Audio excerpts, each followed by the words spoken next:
It's funny. I mean, I wrote a record called Birds, but I don't know a lot about birds. And unfortunately for my agent, when I started touring this record, they booked me at a lot of like Audubon societies. And I can't tell you how disappointing. I mean, people were really disappointed that I was not doing an hour and a half on birds. Like it was just feelings. Welcome to the Back Catalog Listening Party, your weekly musical happy hour where musicians pick an album from their back catalog and tell the stories behind their favorite tracks in front of a live online audience. This week, we talk with Grammy-nominated singer, songwriter, and producer Seth Glier, who joins us from his home in Western Massachusetts with Dad Snacks. He revisits his 2017 album Birds, shares the unique genesis of these songs, and talks about creating musical space to grieve and crafting cinematic sounds with cutlery and other household objects. So pour a beverage, grab a snack, and kick back as we listen to music together here on the Back Catalog Listening Party, where it's always Friday and old albums never sounded better. Happy Friday. Happy Friday. And welcome to the Back Catalog Listening Party. My name is Mother Banjo, one of your hosts. My name is Anthony Ihrig, the other host. And today we have joining us all the way from Western Massachusetts, Seth Glier. Hi, it's great to be with you guys. Great to have you. And we are excited to be having lunch with Seth, lunchtime taping today. And Christopher joining us from Savage, Minnesota, enjoying his lunch. Excellent. Hello. Hey, Chris. And we got Joe hiding from the heat and ready for some tunes in Minneapolis. Nice. Yeah, it's getting a little humid, a little buggy out there. So come on in and enjoy the party. That's right. And it being lunchtime, are you packing a lunch today, Tony? I'm packing. We were talking earlier. I'm packing the dad lunch. I got my PB&J. I got my cutie tangerines, and then I'm cooling off with a nice cold bubbly water here in my Back Catalog Listening Party pint glass. Nice. Well, I also have my Back Catalog Listening Party pint glass, and look at this, nice and dark. That's looking good. But I know you can't see the Back Catalog logo there, but it's because it's filled up with the Summit, which is our local St. Paul brewery. The Summit Brewery Nialis, Irish Dark. It's their NA, but it's so good. And nice. As you can tell, it's going to be tasty. It's going to be lunch and a beverage. Lunch probably and a today. pint. Yeah, exactly. I do have some. Speaking of provisions, I also have a cheese stick and nuts and cashews. So if I get munchy, I can enjoy that. So Seth, are you enjoying anything? I'm doing an NA. I've got Lemon Radler. By Athletic. Nice. And I am having some nuts and raisins and some trail mix. Nice. I gotta live off this now. Yeah, yes. Because you are a new dad, so you know about the dad lunch, or at least about the snacks, right? Packing snacks. Yeah. Lots of snacks for everyone. You got to keep the parents fueled up too, not just the kiddo. Yeah, right. The last 5 weeks is just like everyone in my house is crying all the time, and I don't know when it's going to stop. Well, hopefully this will be a cry-free hour here as we revisit some of your music, and maybe you get a little bit of a break. Hello, we have someone joining the party, chiming in saying beer for the win. Yes. And hello from Richfield. If you're new to the Back Catalog Listening Party, this is our weekly musical happy hour, or in this case, lunch hour. Feel free to chime in the chat. Tell us where you're tuned in from, if you're enjoying a beverage or a snack of any variety. And also chime in with questions as we go today, because Seth is going to be revisiting one of his older records, and we're going to be talking about the songs. We'd love to hear from you, and any questions or comments, feel free to join the party. And I'm very excited that we were able to make a time work for you, especially with a little one now. But Seth, you and I kept running into each other at shows, and I kept being like, I have to get you on the Back Catalog Listening Party. And it finally worked out. So we're excited to have you here. You're a very busy musician and now dad. So maybe you can tell folks who are maybe a little less familiar with your music, like how you got started, where you grew up, and how you fell into making music. Yeah. Well, I grew up in a small town in Western Massachusetts, a town called Shelburne Falls, about 1,000 people, kind of hill town. And I would say one of the earliest influences in my musical life kind of came in a non-musical form. Came in the form of my older brother Jamie, who was born with autism, and he was nonverbal. And I often attribute him as one of my greatest songwriting teachers, because when I learned to have a relationship with him without words, it really sort of opened up what songwriting is for me. And I went to Berklee College of Music. I dropped out and just started hitting the road, and I was sort of um, one of those road warriors in my 20s, where I was just traveling about 250, 300 days a year, having a lot of wonderful mentors to open for, like Ellis Paul and Livingston Taylor and Cheryl Wheeler. And then in the last like 8 years or so, I'm still having my own artist career. That's still a huge part of my life, but my work has evolved to helping other people make records, producing a lot of people. I think Mother Banjo and we've been connecting through a lot of those. I was through Minneapolis with Dar Williams most recently, and before that was with Chris Matthews. And I love collaborating so much, and it just is constantly filling back my own artistic well all the time. So sometimes it can feel overwhelming, but for the most part, when I've gotten my schedule right, I feel like the momentum from one thing is constantly pushing me into the next thing, and I love that. I love that creative motivation. Nice. And the album we're going to revisit with you today is called Birds. It came out in 2017. Yeah. Why was this the album that you wanted to revisit today? Oh man, it's so interesting. I was thinking about that because I have to say, looking back is not something I particularly do very well. Um, I think I tend to run the other direction, in trying to move forward for the next thing. And some of this is being a new dad. This record kind of came, my son's middle name is Bird. So there was some homage to my brother in this song, in this record, that is kind of a current that's sort of reinterpreting itself and flowing into my life again. I also think that in a way, it was a bit of a first record for me, even though it was my fourth or fifth record on a record label. It was the first time that I did not go into a recording studio to record it. That really started with demos that I had at home, and then working with a co-producer to try to augment those at home recordings.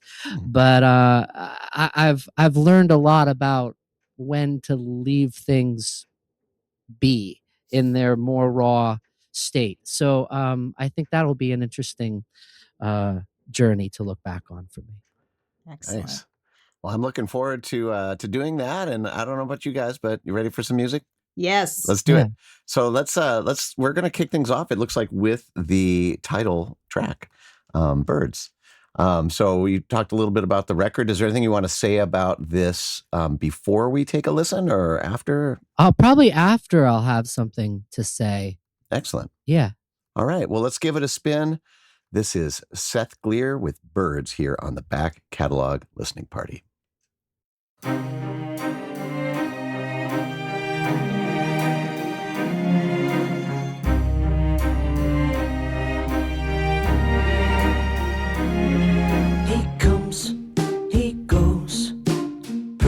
Upon my window, balanced for a minute for a song, and then he leaves for the sky or for a tree, maybe back up home where he belongs. Sometimes I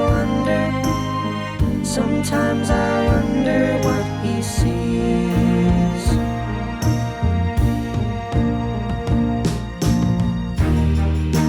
Feels like the birds are watching me, and I can't explain it. I hear them rustling in the leaves. Feels like the birds are watching. Feels like the birds are watching me. On a walk, on a path, I hear finches, I hear sparrows. There's a robin, a red cardinal, and a crow.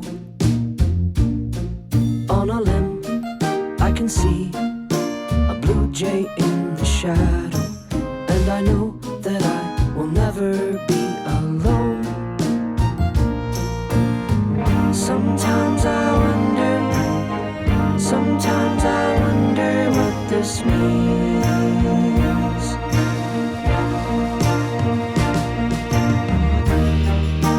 Feels like the birds are watching me, and I can't explain it. I hear them rustling in the leaves.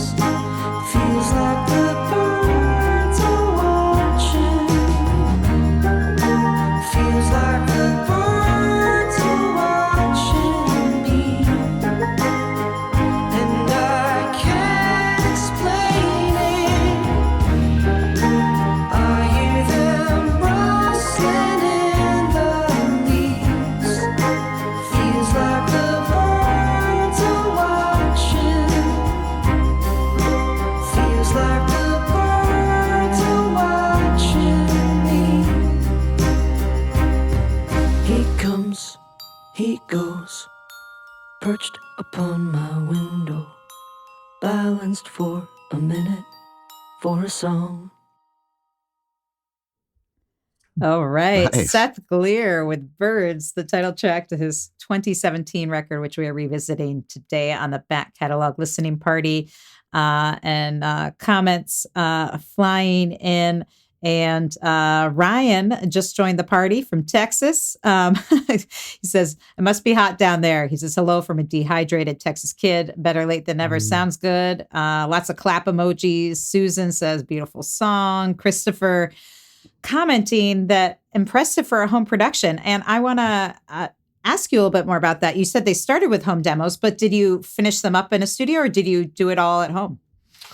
I don't think I went into a studio on this one. I remember writing the string part that you're hearing is like these MIDI strings, like MIDI pizzicato, like just general Logic sounds. Nice.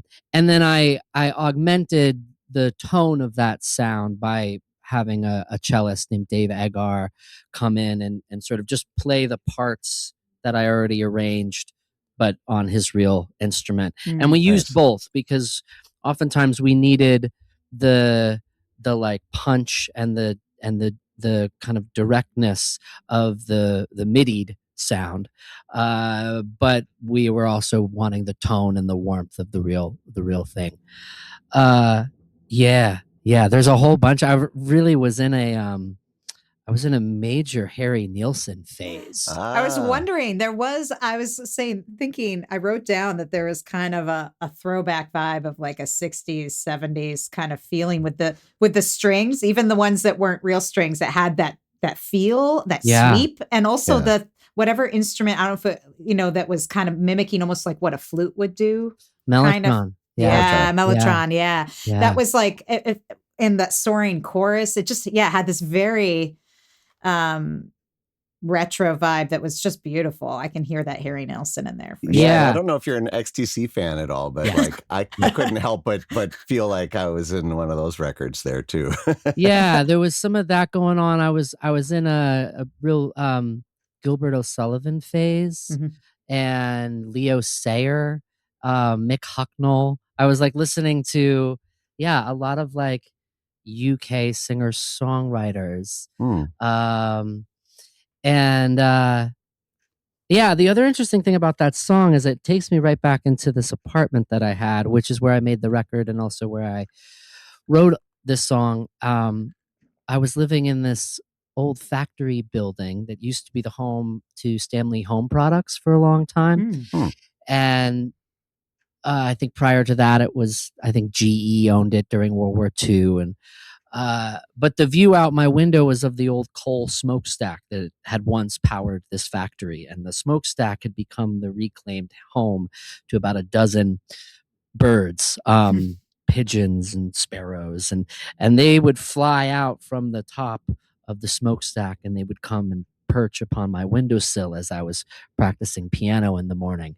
So where it sort of started almost in direct conversation to this bird on my window. And then I like to take a lot of breaks pretty much all the time, but especially when I'm working.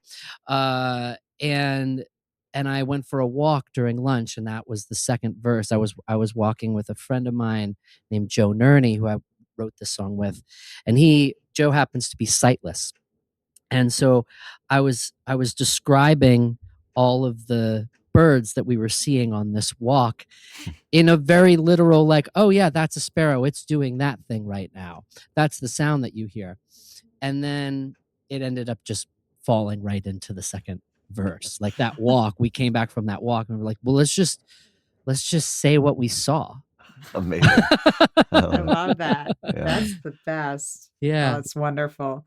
Well, it definitely has this sort of sweep that's just really, really beautiful. And I love that idea too of the kind of juxtaposition of like as you said, the birds reclaiming this very man-made kind of thing that often is symbolic of being anti-nature. And so having it then be a support structure for it later is kind of interesting. Yeah. Well, I think Margaret Atwood said something about, she was talking about the patriarchy and how they invented angels in order to ignore the birds. And I mean, you guys were talking in your interview with Heather Maloney. Birds came up. I mean, birds is like this it's an evocative thing for us songwriters. Anything that flies and somehow manages to act as a corresponding device between us here on the ground and our loved ones in some other place. I think birds end up kind of being bridges to that other world sometimes.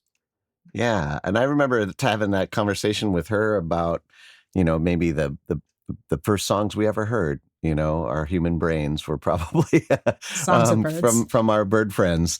Sure. And how deep that must still be inside of all of us, and especially when you get to a certain age, right? Don't we all turn into bird people after you hit a certain age? I didn't notice them for most of my life. And then one day I looked out my window and was like, oh my God. Yeah. This is what I want to do now. Just watch them. It's funny. I mean, I wrote a record called Birds, but I don't know a lot about birds.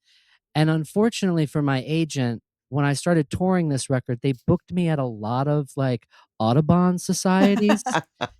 And I can't tell you how disappointing people were really disappointed that I was not doing an hour and a half on birds. Like it was just feelings. Oh man, that sounds like a Spinal Tap moment or something like that. It was one of my favorite miscommunications that I was sort of caught inside of for months. Oh, I love that. Hey there, would you like to be part of the live show? Well, become a member of the Back Catalog Listening Party Patreon, and you'll get a backstage pass to weekly online tapings where you can ask the artist questions and participate in the live chat with a fun community of like-minded music nerds. You'll also get a first look at upcoming guests and receive invitations to special live streams and private after parties. So join the party today at patreon.com/Back Catalog Listening Party. Well, Joe said he was hearing a lot of Beach Boys in that. Sure. And he says, and now I see that in your Bandcamp notes. So maybe you can talk a little bit about the Beach Boys influence. Yeah, well, I mean, there was an amazing thing that was happening around that time that's been widely documented between Sgt. Pepper and Pet Sounds, and the kind of healthy competitiveness that was happening across the pond there. Yes, a lot of that, things like mellotrons, things like these big kind of blossoming hall reverbs. So when you get into the chorus, you're in this like larger ethereal space, and it feels like the sounds are sort of washing over you, like waves. A lot of that kind of stuff was certainly inspired by the brilliant mind of Brian Wilson. But I was probably going more on the Harry Nilsson front throughout it, just because I was obsessed with him during that time. Awesome. Yeah. Awesome. Can hear that for sure.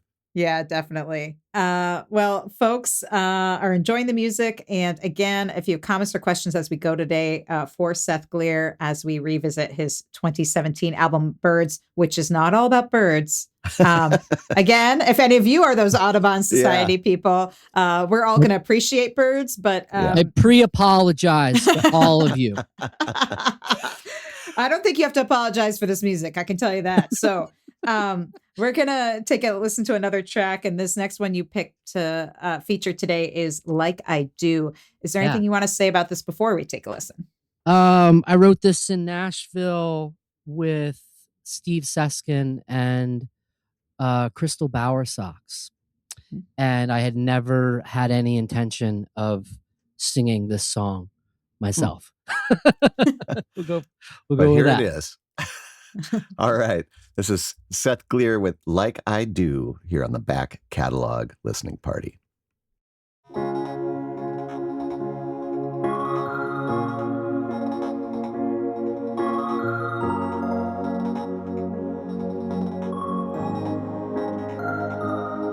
You say you wish you never met me.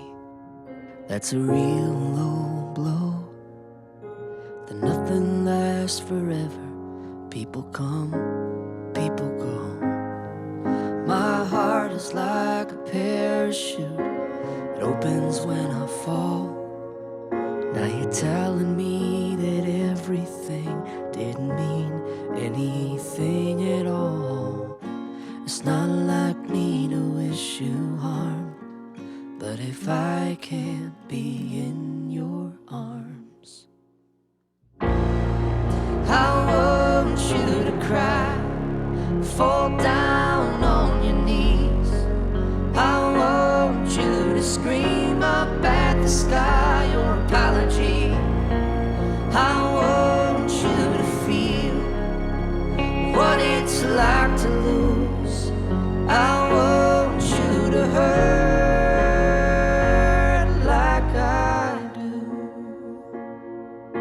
The mind you're slinging at me, I've thrown at myself, but the bruise it leaves is twice as bad when it comes from someone else. I shared with you my secrets, the deepest, darkest ones.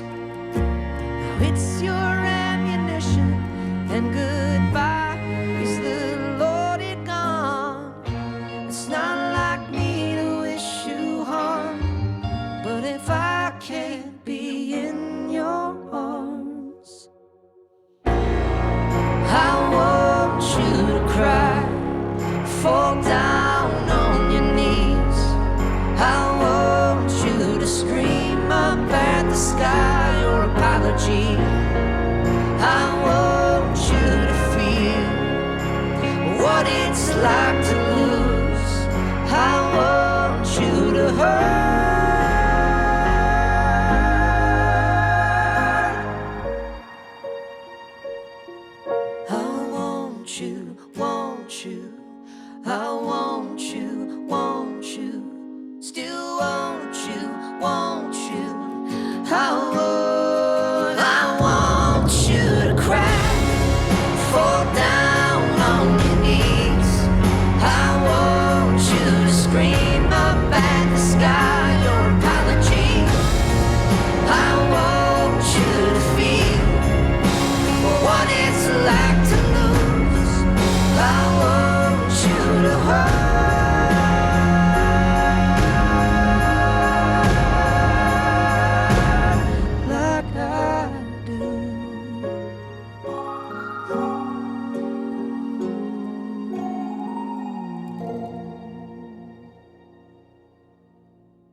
Oh yeah, Seth Epic. Glier, like I do.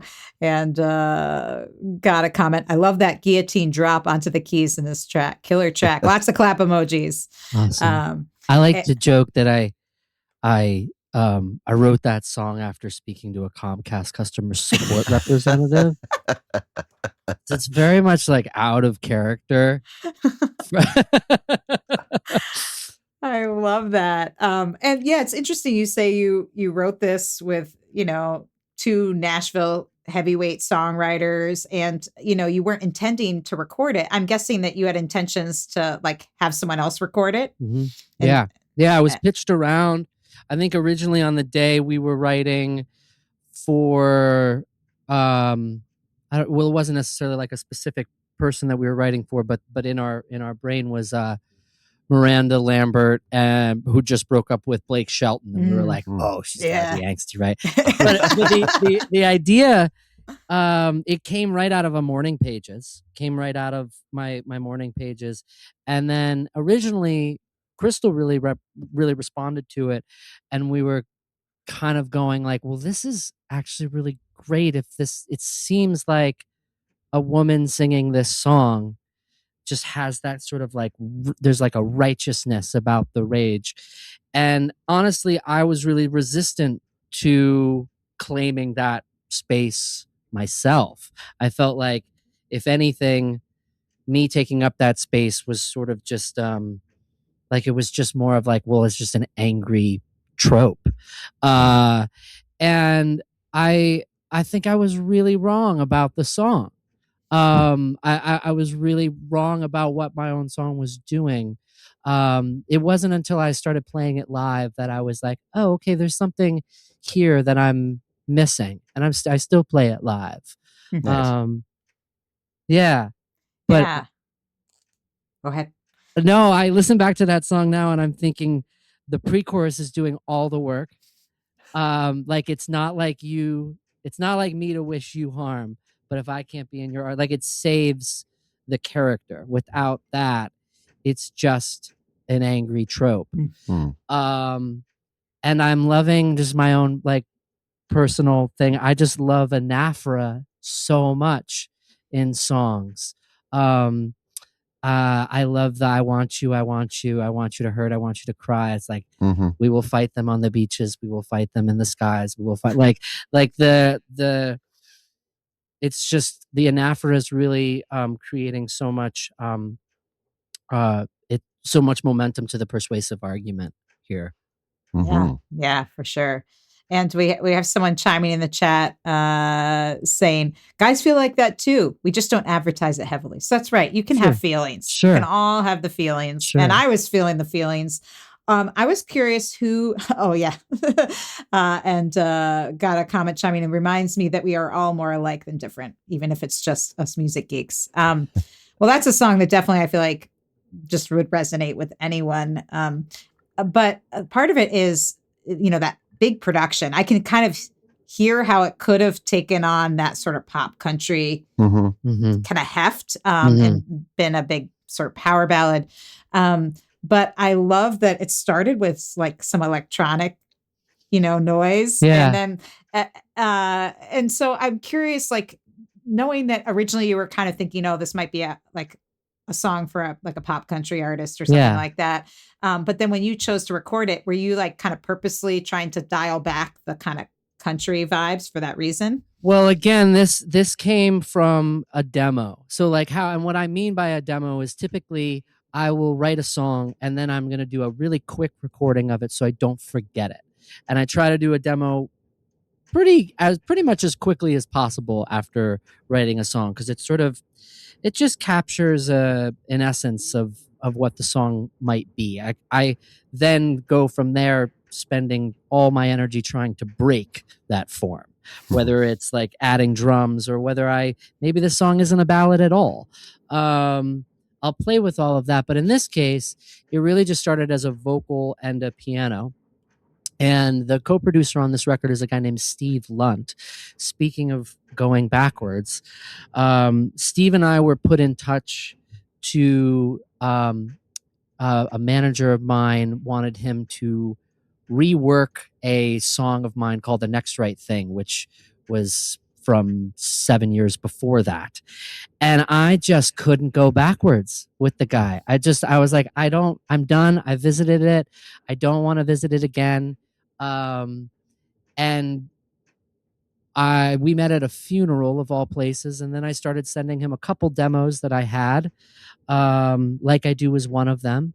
And he came back to me with much more of a vision of like, we actually want to keep this like really singular, and let's just add things. Let's just see how much we can add to the sort of the sides of the performance, and see what it can take. So even like in that, I think there's even like a little bit of vocal tuning in the very first verse. Not that I needed it, but just that I wanted to give it sort of like a contemporary sheen to get you into the song a little bit.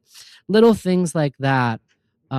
He was really exquisite at. And a little bit more around Steve Lunt as a co-producer. His background could not be farther from singer-songwriter folk music. Not that I've ever really been that, but he was an A&R person who ultimately had a lot of success with Britney Spears, and actually connecting Max Martin to Britney Spears. So that is what he sort of holds. But the thing that I really fell in love with him about was that he's a song guy, and he's from Liverpool. So the way in which folks in the UK studied early American blues music, they just know so much about it, and they have like this deep respect and reverence for it in the same way that I do. And so we really lined up a lot on ways in which like a Johnny Cash recording could still be pretty polished, but something stunk about it. Either the guitar was out of tune, or his voice was just like way too dry for like without reverb than the rest of the production. And there was something about that edge and the contrast that we were after. So this is a perfect example of like, there's some really lush production. There's like timpanis and strings and pedal steel, all kinds of things being thrown at that chorus. But I think this was maybe the very first vocal I sang on it before I ever really knew how to sing this song. And there's something that works about that. Yeah. Wow. And who was the other the harmony vocals on that track? That was all me. Wow. Yeah. It totally sounded like a power duet to me. Like it cool. sounded like it was like, and that's, I think, kind of another thing that kind of adds, there's such a tradition in like pop music and country music of like these big voice duets. And I feel like this song has that in spades, and it's cool that it was you. Yeah. Well, it's sounding great. And if folks are loving the music, and we're seeing all the clap emojis and the comments flying in, that you need, if you like it now, if you're listening live on YouTube or you're listening to the podcast version of the show, you're going to like it even more when you get all that production minutia and can hear all the detail that we're talking about. You will hear it if you get the high res files. That's the best way to experience an artist's music, especially an artist like Seth. So you want to go to Bandcamp. His Bandcamp page has CD copies of the album, as well as you can get the high res digital files as well. Yeah, I'll second that. I mean, this is definitely one of those albums I think that you'll have to listen to multiple times before you hear all the different things that are happening on the production side of things. Like the songwriting is amazing, but there's these layers. There's a ton of layers. Like I was picking up on things that I hadn't heard before, and I know that one of the things that happens when you purchase music is you feel invested to listen to it again and again. And there's something really beautiful about a music that you feel that kind of connection with and give it. I don't know about you guys, but when I would buy back in the day and buy physical media a lot, maybe the first listen didn't hit me the same way that the second or third or fourth or 10th listen did. And I just think and then it wouldn't leave your car, right? And it's I think that's just such an important thing, whether you're, maybe it's just making playlists on your streaming services, but when you buy the physical CD and you put it in your player, if you have one, or even if you buy the high-res digital ones, you're going to see those sitting on your desktop and you're going to listen to them in a different way. And then that money actually goes to Seth. So if you are interested in supporting independent artists like Seth, it's like a win-win. So I'm just going to say, go head on over to sethglier.bandcamp.com and pick up either the high-res digital files or the physical. And when you do that, you can also add in a little extra, because that's the beauty of Bandcamp. So, Seth has a little baby.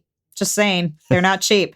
Feed the baby, feed the artist, and feed future songs. That's what we're investing in is more music from Seth Glier. So big thanks to everyone joining the party today.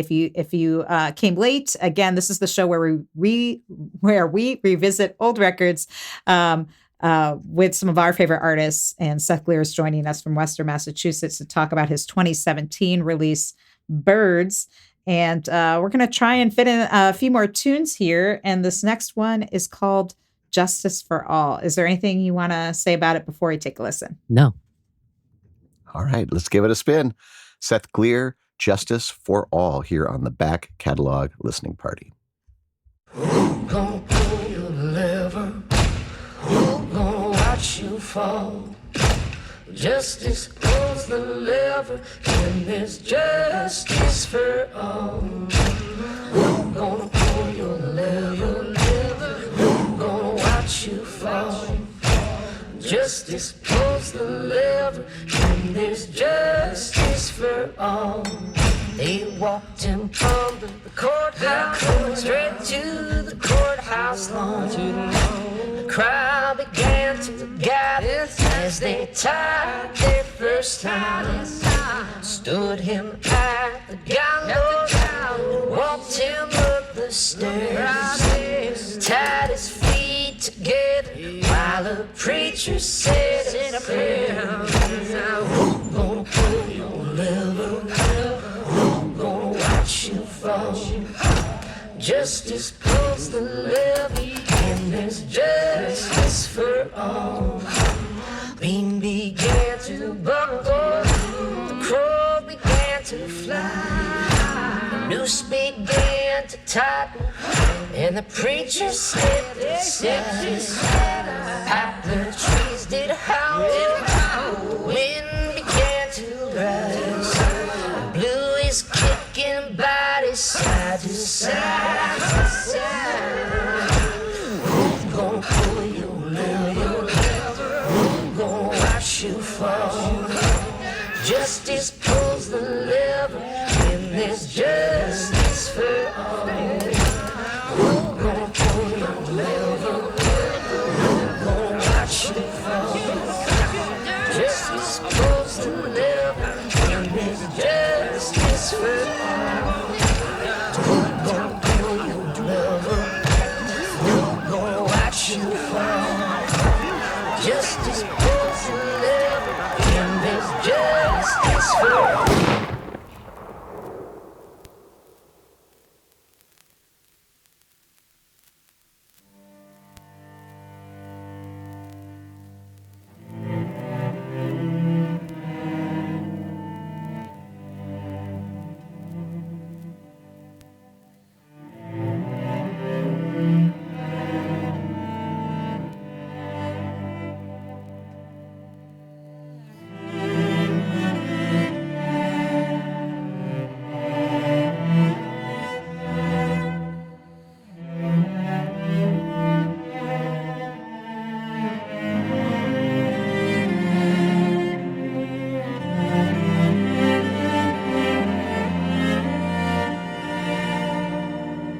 All right, Seth Glier, Justice for All from I his forgot about album most of that. Birds.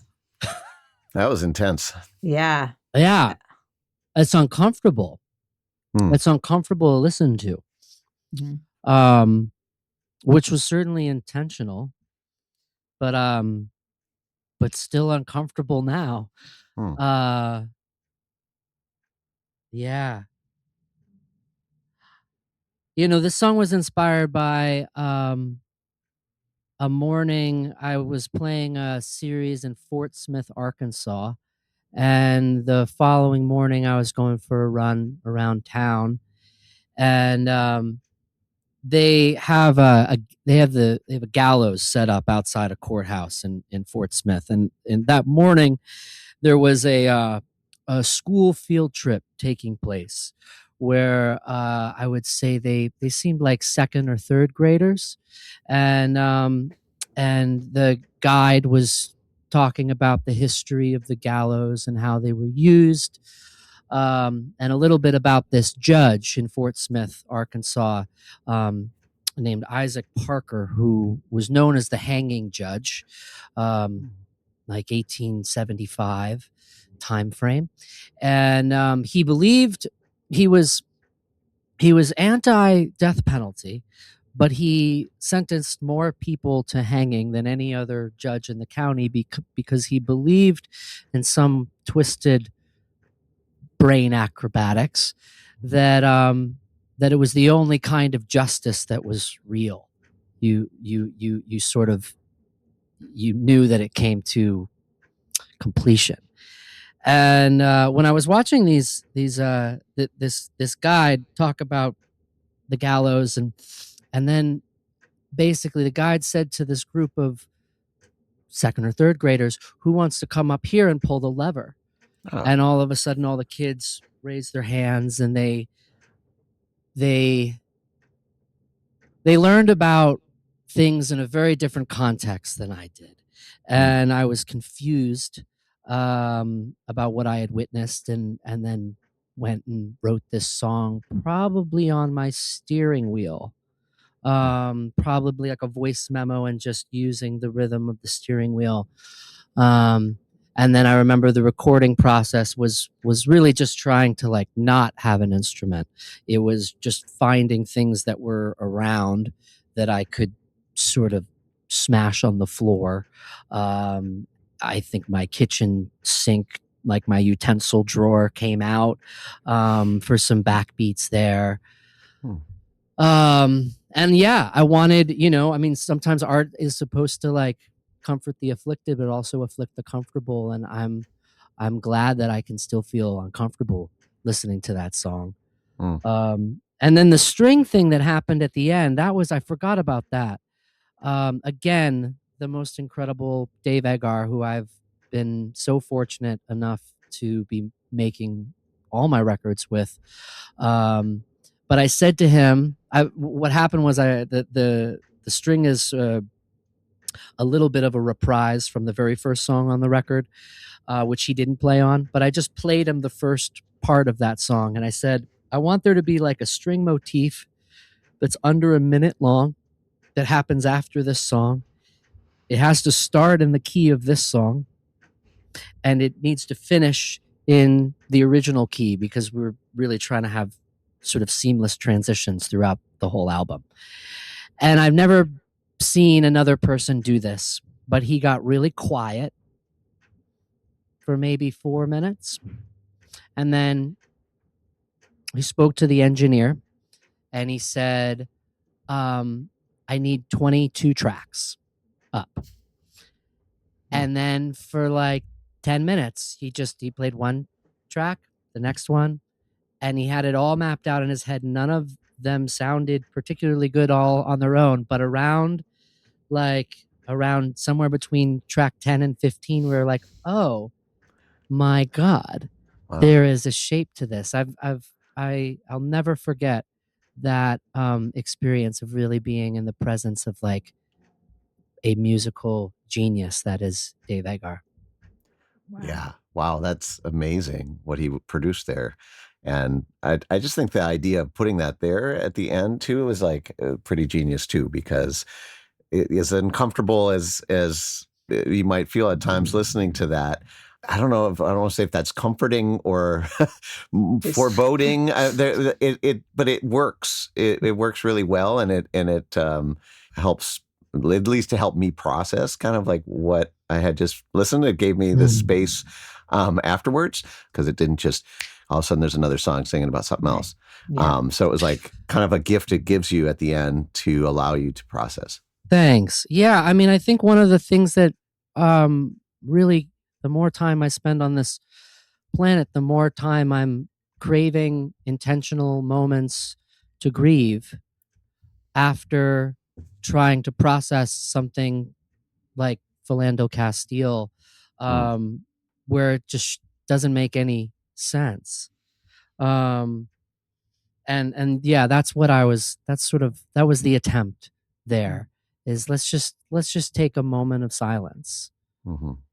Yeah, I feel like there was a real cinematic feel to the whole track from that first start. I mean, again, it really paints a picture, and you feel like you're there, especially when it's like, put your hand on the lever. Like there's something that you can't miss about that. And then the string section for me, it's like that would happen in a film. It's like, okay, after this intense thing, either it also had a funeral feel to me.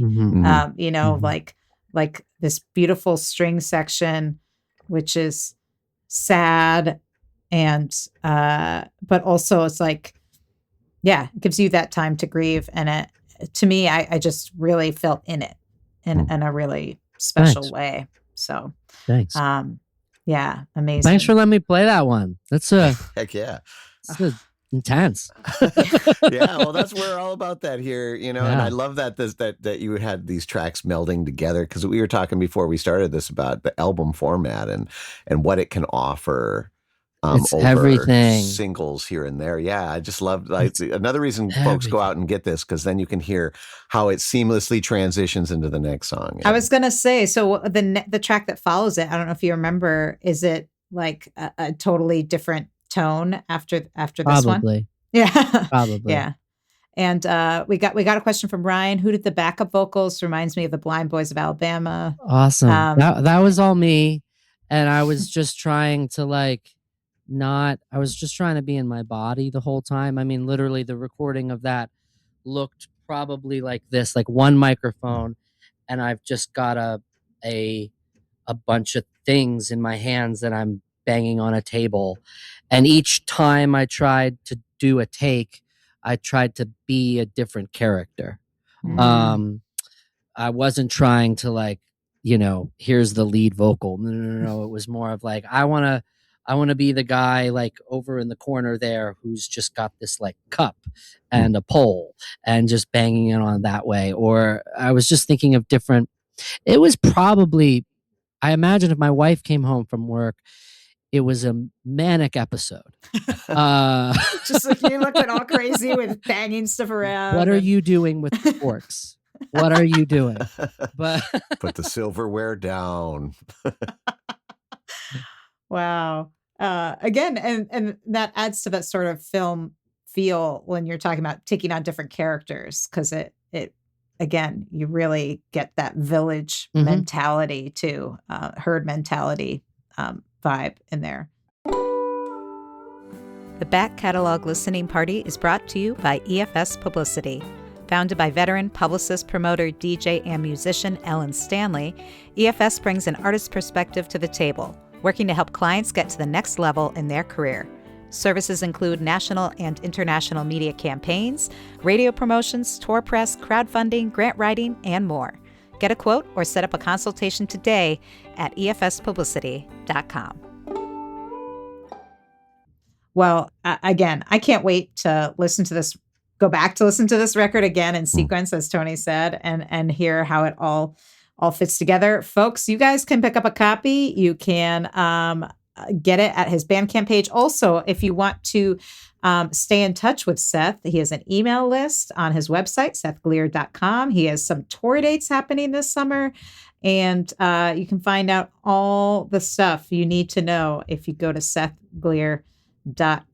And did I hear that you have a Patreon as well? I do. Yeah. Is there anything you want to say about that? That really seems to be like the engine of my creative life right now. And again, I've been making so much music with other artists that it ends up really being this collaborative space there where I'm sharing what I'm working on, whether it's tracks for someone else's record or my own songs. But yeah, it's a wonderful little community there. Great. And you can find that patreon.com/Seth Glier. And while we're on the topic of Patreon and people supporting music and connecting people with music, I want to thank our Patreon supporters. And these folks have kept this show going for over 6 years, nearly 300 episodes, folks. Unbelievable. And it's all thanks to these mighty folks who support the show and show up for the live tapings and have really formed this great community of music listeners and nerds. Penny, Ann, Alinda, Bevan, Connie, Vaughn, Alan, Chris, Becky, Peggy, Joe, Jim, Beverly, John, Tim, Sarah, David, Jocelyn, Matt, Steve, Mark, Severin, Mary, Nikki, Joni, David, CJ, Christy, Diane, Hetty, Sandy, Neighbor Ann, BZ, Paul, Cynthia, Ross, Mike, Eric, Phil, Ryan, and maybe you. If you would like to join our mighty crew of music nerds, then you can join our Patreon. You get invites to all the live tapings. You get these. I think we might still have a few back catalog listening party pint glasses. While supplies last year, I think, we probably have a handful left. If you sign up, we will send you one. And you can fill it with the beverage of your choice during these live tapings, which are really the best hour of the week for Ellen and I. We always say this, and it really is. It's just a gift to be able to chat with artists like Seth and to listen to music with no agenda other than appreciation and keeping an open mind and learning. And I always walk away a slightly different person. And that's the best thing in the world. And it's all because of the people that are here. Something happens when you start listening with other people, even if it's online. So if that sounds appealing to you, definitely check out our Patreon. It's patreon.com/back catalog listening party. But just really thanks for being here and hanging out with us. That's right. And if you're listening to the podcast, however you've joined the party, we're really grateful you're here. And if you are enjoying the music as much as we know you are, then you can like the episode, review it, comment on it, share it with friends, and most importantly, subscribe on your platform of choice so that we can let you know what's coming up next week, because we drop all new episodes every Friday, kicking off your weekend with great music and conversation. And speaking of which, we're going to squeeze in one more song. This hour has gone by very fast. I know, right? And the next track that you picked to feature is I'm Still Looking. Is there anything you want to say about this? Yeah. This is a song I'm still playing for sure. I wrote this song after my brother Jamie passed away. And I identify as sort of a fiercely cynical / logical person. So when my brother's nickname was Bird.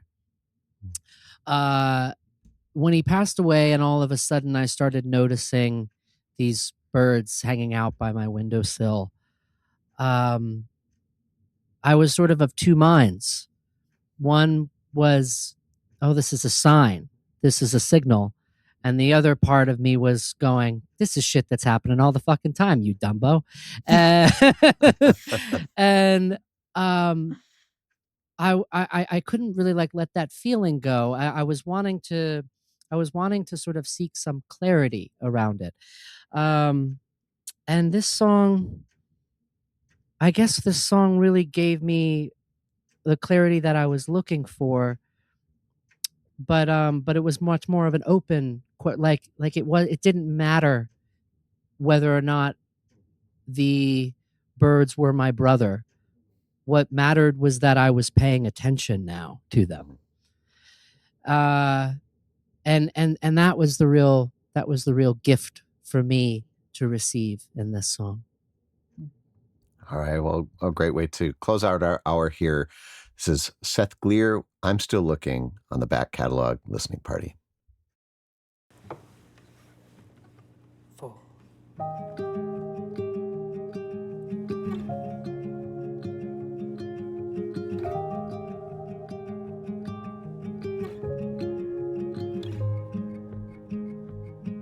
There's nothing new about the rain on the roof this morning. I've heard it all before. It's like the bird outside my window is calling. There might be something more. Speaking through the silence of the sunrise. Like their song and water have something to say. I don't know if it's you, I don't know if it's me, I don't know who's painting the picture I see. I don't know if it's true, I don't know what it means, but I'm still looking,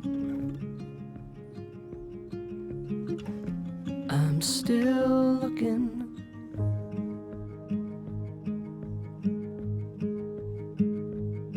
There's a 6-year-old standing on the edge of a parking lot. See his outstretched arms, reaching for his older brother to take his hand and lead him to the car. How can such a casual reflection feel today more like a souvenir? I don't know if it's you, I don't know if it's me, I don't know who's painting the picture I see. I don't know if it's true, I don't know what it means, but I'm still looking, I'm still looking for a sign that you are with me. And this voice of yours is more than distant banter. Other people try explaining. I still have more questions than answers. I don't know.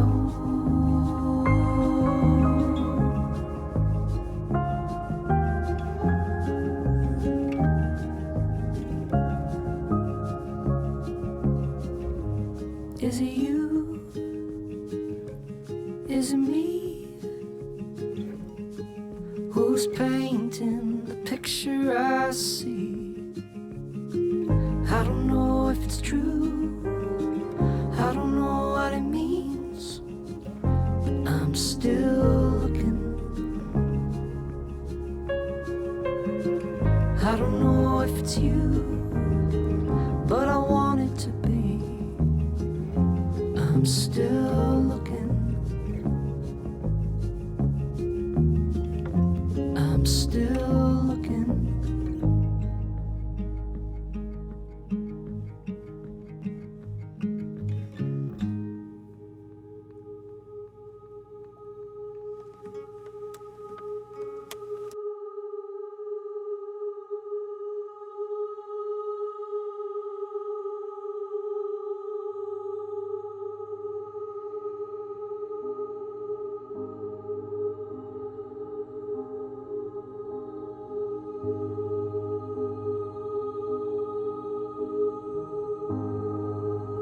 I don't know where I'm going,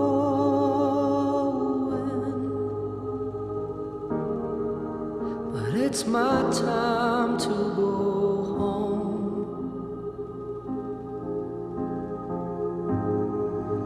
Will I be the angel calling?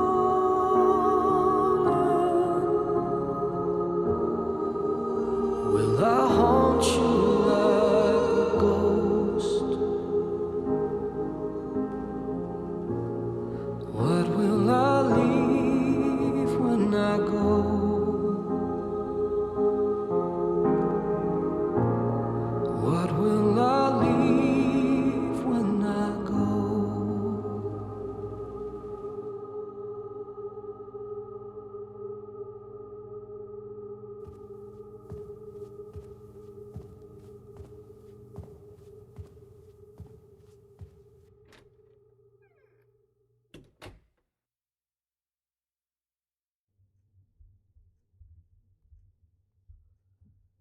I forgot about that ending too. Wow.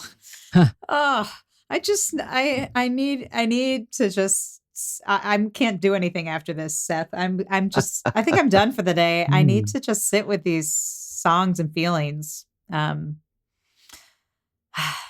Yeah, it's so beautiful. Cool. I don't know what I to totally say. forgot about the ending of that song, and that there was like another song that I never finished that just got. I forgot that it just got sort of stuck to the end, Hmm. and it does a totally. It's like a different. It's not me. It's clearly like a reflection of maybe my brother, sort of like in a as a, like a parting glass kind of way. Mhm. But I just forgot that happened. I love that. Yeah. Well, yeah. What great to revisit these things Yeah, thanks for and making the space for it. yeah. And Yeah, that this and the has been door good. shutting, by the way, Yeah. at the end. Oh, the It's Foley just stuff. I love the Foley oh, stuff. but also like it really feels like, oh yeah, we're closing this chapter. I don't know. It's really, really interesting. Does the album end with that? Or Yeah, is that's the yeah. end. That's the end. You'd be Wow. surprised actually at how many different you can really mess that whole emotion up with the wrong kind of footsteps. Yeah. Like we did a lot of like there were many different samples to get the right door and the right foot. Like anything Yeah. too, broading, like just Yeah. too Like too they're running much. out of Or there. Like a angry. giant, Yeah. like Yeah. Jolly Green Giant just kind of comes in the middle of the record. Yeah. Yeah. Oh. Well, it's such a nice touch, the like Ellen used the word cinematic earlier, and like I do feel like, these songs, and clearly now we know this album tells kind of like a bigger tale. And those types of things, the Foley work and the the sirens on that song and other song, all those things are like they're helping to tell that story. And just to kind of let people know that you should probably go out and just get the record, because that way you can hear it from front to back. And I think both Ellen and I will be spinning it that way next time we listen to it. Yeah, for sure. And thank you for all the wonderful comments coming in and the clapping emojis and crowns and hearts and all the stuff. So we really appreciate that. And we appreciate all of you, your presence, whether you joined us for the live taping or listening to the podcast. We really are grateful for your ears, because this is what it's all about. It's about listening and appreciating great music, and music that really comes from a person, a real person, Yeah. and all the feelings For now. that yeah. Well, that's what we celebrate here in the back catalog, and there's Yeah. plenty of it, so we won't run out anytime soon, not in our lifetime. So we really appreciate that, and feeling the feelings with all of you. It's really, really special. And Diane, thank you for stopping in, chiming in late to the party. We're grateful whenever you show up, and forever how long. And this hour is done. What happened? Oh, yeah. But I don't know about you, but I'm feeling changed in a great way. And again, the space you mentioned like earlier with the songs, like this hour has given me some time to reset, and I feel like the rest of my day will be different now, and better. Yeah, definitely. Well, thank you, Seth, so much for taking the time to chat with us. And to all of you, have a wonderful music-filled week. And we'll see you back next week for another edition of the Back Catalog Listening Party. Cheers, everyone. Cheers. Thanks for joining us on the Back Catalog Listening Party. If you like what you hear, please subscribe to the podcast and leave a review, which helps more people discover our show and our guests. And do you want to be a part of the live show, get a first look at upcoming guests, and receive invites to private online parties and live streams? Then join our Patreon community at backcataloglisteningparty.com. Have a great week. We'll see you back here next Friday for another edition of the Back Catalog Listening Party.